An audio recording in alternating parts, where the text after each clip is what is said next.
Welcome to Congress in Context. Hey there.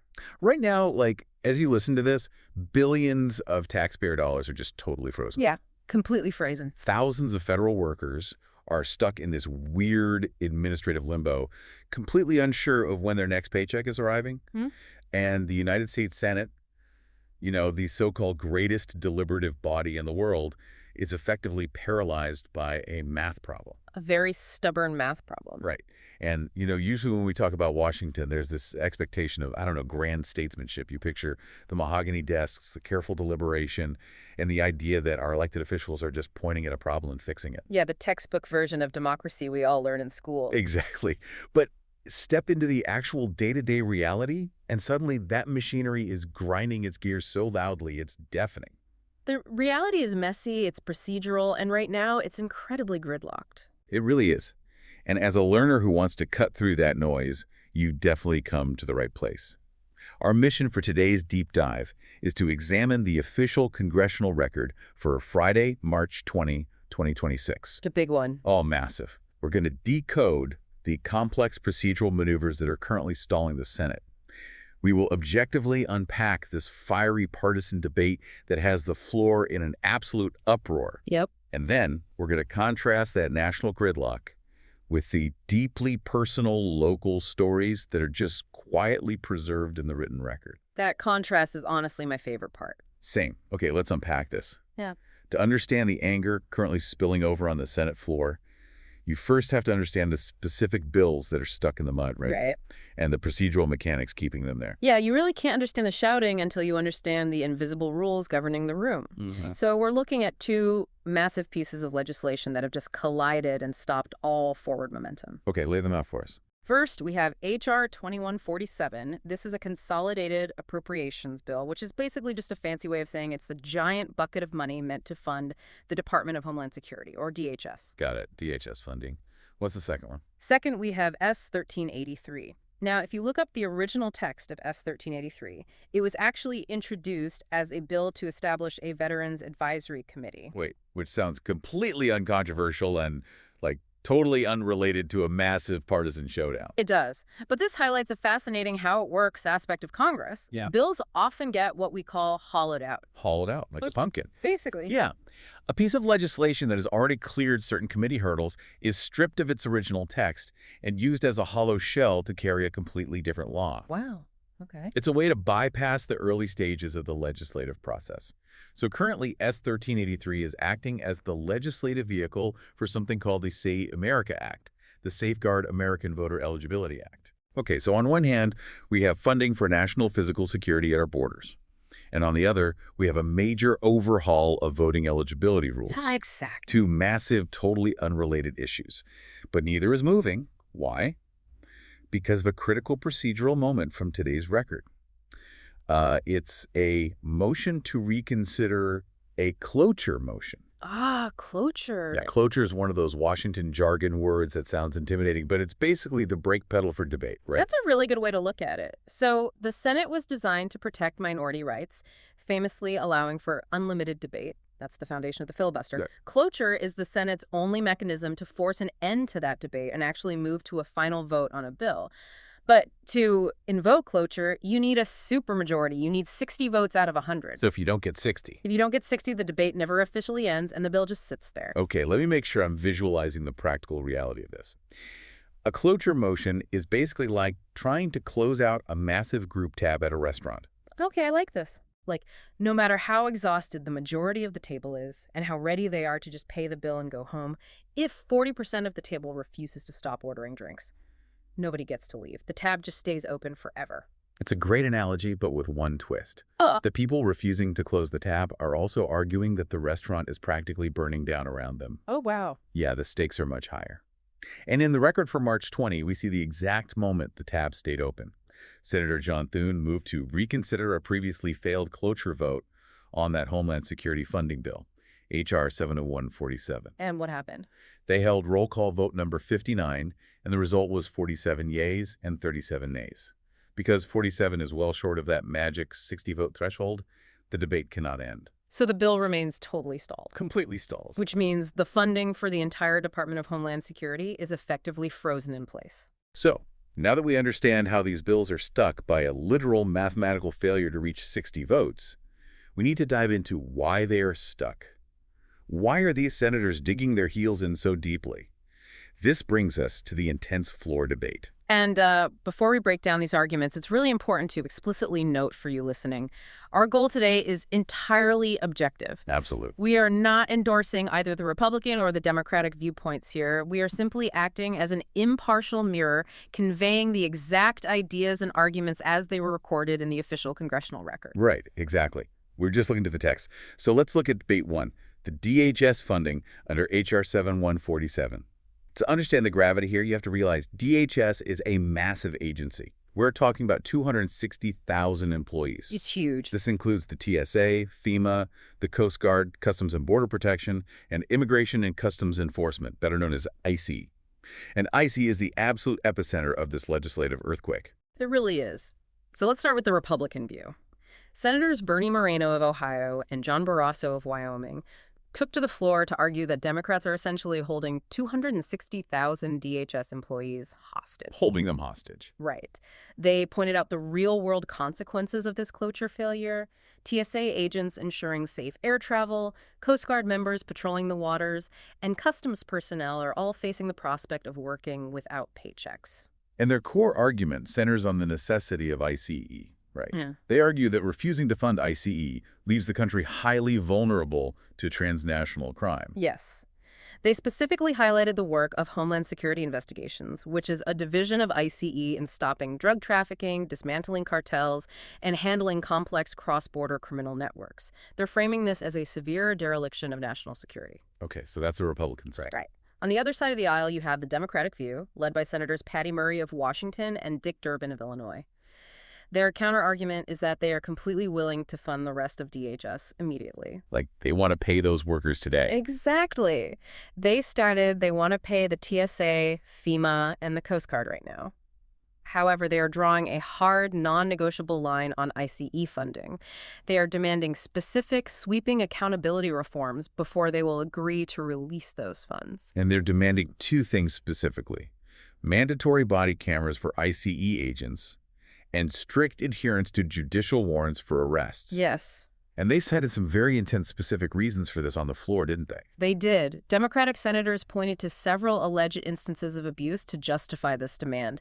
They read into the record descriptions of situations where masked agents allegedly raided homes or pulled citizens from vehicles without showing clear identification or producing proper judge-signed warrants. Which is terrifying. Yeah. The Democratic argument is fundamentally about civil rights.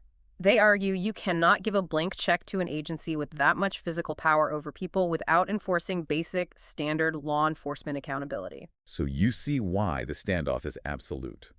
Republicans are saying you cannot strip funding from a critical law enforcement agency without severely risking national physical security. Right. Democrats are saying you cannot fund that same agency without strict oversight to protect individual civil liberties.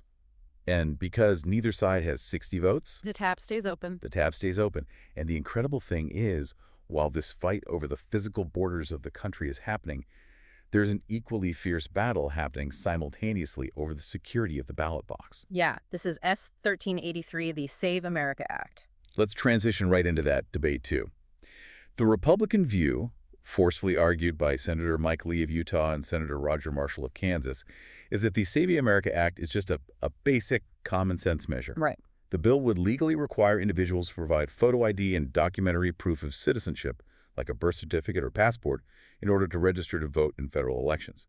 They cite concerns over the millions of non-citizens currently residing in the country. And a crucial part of their argument rests on a 1993 law called the National Voter Registration Act, often called the NVRA or the Motor Voter Law. Motor voter. Yeah.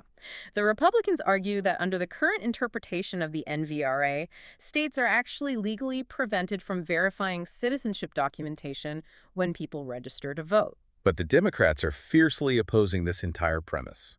Senators Chuck Schumer of New York, Ben Ray Lujan of New Mexico, and Angela Also Brooks of Maryland took to the floor and explicitly called this a purge bill. A purge bill. Yeah. Their argument is that while it claims to target non-citizens, the actual mechanism of the bill will disenfranchise millions of legally eligible citizen voters. They brought up very specific demographic examples, too. For instance, they pointed out that Native Americans who rely on tribal IDs, which might not be recognized under the strict new federal standards, could be rejected at the registration desk. Oh. They also brought up the estimated 67 million women whose legal names changed after marriage. If a woman's current ID doesn't perfectly match the name on her birth certificate, Democrats argue this law would abruptly kick her off the voter rolls. Okay, wait, let me push back on this debate for a second because something Senator Lujan pointed out really stuck out to me. What's that? He noted that it is already a federal crime for non-citizens to vote in federal elections. The law is already on the books. So if it's already highly illegal and carries severe penalties, including deportation, what exactly are proponents like Senator Lee trying to change practically? That's a great point. Like, why grind the Senate to a halt to write a new law if the activity is already a crime? What's fascinating here is the underlying mechanism of how people actually get registered in America. Yeah. Senator Lee's argument isn't just about the physical act of casting a ballot. It's about state data sharing and the point of entry registration process. Right. Remember that 1993 NVRA law we mentioned? The motor voter law. Exactly. Under that law, many states automatically register voters when they interact with the Department of Motor Vehicles. You go in to renew your driver's license, you check a box, and you are added to the voter rolls. Right. The system was designed to increase participation by making it as, frictionless as possible. Exactly. But Republicans are arguing that the federal government lacks the necessary integrated data sharing mechanisms with these state-level DMVs to cross-check citizenship at that exact moment of registration. Oh, I see. State databases and federal immigration databases do not inherently talk to each other seamlessly. So the proponents of the SAVE Act argue that even though it's illegal for a non-citizen to vote, the front door, the registration desk, is completely unguarded because states aren't required and under the NVRA often aren't allowed to demand proof of citizenship right then and there. I see. So it's fundamentally a debate over the enforcement mechanism at the point of entry versus relying on the putative law already on the books to act as a deterrent. Yes, that is exactly it. That is a deeply complex systemic argument. You can see why the rhetoric on the Senate floor is reaching an absolute boiling point. On one bill, they are fighting over the fundamental definition of how our physical borders are secured by ICE. Right. On the other, they are fighting over the definition of who gets to participate in the democratic system itself. It is the absolute definition of high-stakes partisan gridlock. It's structural, it's philosophical, and it's playing out very loudly on the national stage. But here's where we need to take a step back and look at the congressional record as a whole document. Because if you just watch the cable news highlights or read the trending topics online, you would think the record is nothing but these fiery gridlock debates. Oh, totally. It feels like a noisy national broadcast where everyone is just shouting past each other, but the record is actually much larger and much more human than that. It really is. Tucked away in the back pages of the congressional record is a section formerly called the Extensions of Remarks. I find this section endlessly fascinating. If the Senate floor is a noisy cable news debate, the extensions of remarks are like a local community bulletin board. That's a great way to put it. It's quiet, it's highly formal, and it's deeply focused on the everyday heroes who are actually keeping the country running while Washington argues. To give some context on how this works, members of the House of Representatives have the ability to submit written statements directly to the government publishing office to be printed in the official historical record. So they don't even say it out loud. Right, they don't have to read them out loud on the floor. It's a practice that dates back over a century, designed to allow members to formally honor people, businesses, and events back in their home districts, cementing their local legacy into the permanent archives of the United States. It provides such a stark, almost jarring contrast to the national gridlock. Let's look at exactly what was entered into this permanent archive on this exact same day, March 20, 2026. Okay, let's do it. Up in Pennsylvania, we have a story of local law enforcement that feels miles away from the fierce debate over ICE. While not spoken on the floor, Representative Brian K. Fitzpatrick submitted a statement emphasizing the incredible career of Officer Michael Marks. Officer Marks is retiring after 30 years of exemplary service in the Middletown Township Police Department. Representative Fitzpatrick detailed how Marks built a reputation as a hard-working, deeply dependable officer since he started back in 1996. Wow, 1996. Yeah, highlighting a lifetime of quiet, localized public safety. And that appreciation for the foundation of local communities continues down south. Think about the massive debate over national voting rules we just covered. Down in Florida, the focus is on the people actually raising the next generation of voters. Oh, I love this one. While not spoken on the floor, Representative Jared Moskowitz submitted a statement emphasizing the 40th Annual Teacher of the Year honorees in Boca Raton. He placed the names of these educators into the historical record, noting how localized education is the true foundation of the country's future. He praised their lifelong, daily impact on their students, a quiet, continuous service that doesn't make national headlines but absolutely shapes the community. It's just such a remarkably different tone. And over in South Carolina, we see a tribute to local civil rights and community building. While not spoken on the floor, Representative James E. Clyburn submitted a statement emphasizing the legacy of the late Christine Osborne Jackson. He paid a beautiful written tribute to her 30 years of transformative, hands-on leadership at the YWCA of Greater Charleston. He called her a trailblazer and a beacon of hope for justice and opportunity. It's amazing. It really is a reminder that while Washington argues over the mechanics of justice, local leaders like Jackson spend decades actually building it in their neighborhoods.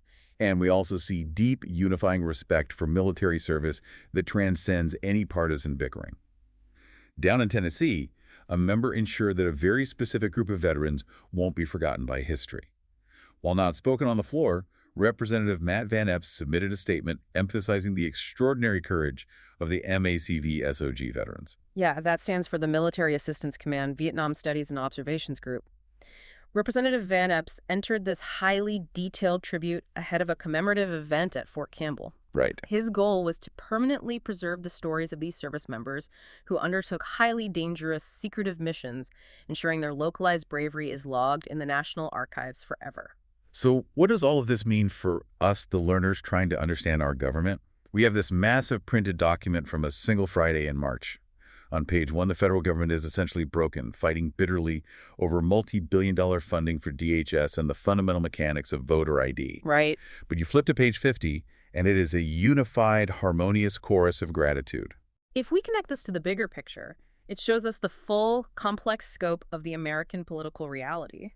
The floor debates highlight a fierce, systemic divide over the definition of national participation. Who gets to vote? How is border security enforced? What does it mean to be a citizen? Those are massive, heavy questions. But the written remarks show a completely unified, bipartisan appreciation for the individuals actually doing the work on the ground. Teachers in Boca Raton, local police officers in Pennsylvania, veterans in Tennessee, community leaders in South Carolina. That's a really grounding perspective. The national system might be paralyzed by procedural math problems and cloture rules, but the local systems, the people keeping their communities safe, educated, and moving forward, are still functioning. Yeah, they really are. And lawmakers universally recognize and respect that. It reinforces the profound value of actually reading the full congressional record. It's genuinely the only place in the world where you can see a multi-billion-dollar funding standoff that threatens national security, printed right alongside a tribute to a local car painter named Alfred Escalante, who spent his life restoring classic Packard cars in Santa Ana, California. It's wild to think about them in the same book. They are both equally part of the official history of the United States for that day. It's all there, the macro and the micro, the national gridlock and the local heroes. And understanding both ends of that spectrum is vital to truly understanding how the country operates. Absolutely. And as a reminder to you, the listener, you don't just have to take our word for it. You can verify all of these debates, you can look up the historical rules of how cloture works, and you can read these specific, beautiful written remarks in the full record for today's date, March 20, 2026, at congress.gov. It's completely free and accessible. It's entirely public, it belongs to you, and it's waiting to be explored. The more you dig into these primary sources yourself, the more equipped you are to cut through the daily noise of Washington. So true. We've covered a tremendous amount of ground today on this deep dive, from the 60-vote mechanics of Senate gridlock to the quiet heroism preserved on the Congressional Community Bulletin Board. But we want to leave you with a final thought to mull over on your own. Always a good idea. We live in an era of fractured digital communication, where news cycles last a few hours and social media arguments disappear into the void. When historians look back at the congressional record for March 20, 2026, 100 years from now, well, it makes you wonder. Will the true story of America be found in the fiery speeches that stalled a nation's budget, or in the quiet written tributes to the local heroes who kept it running?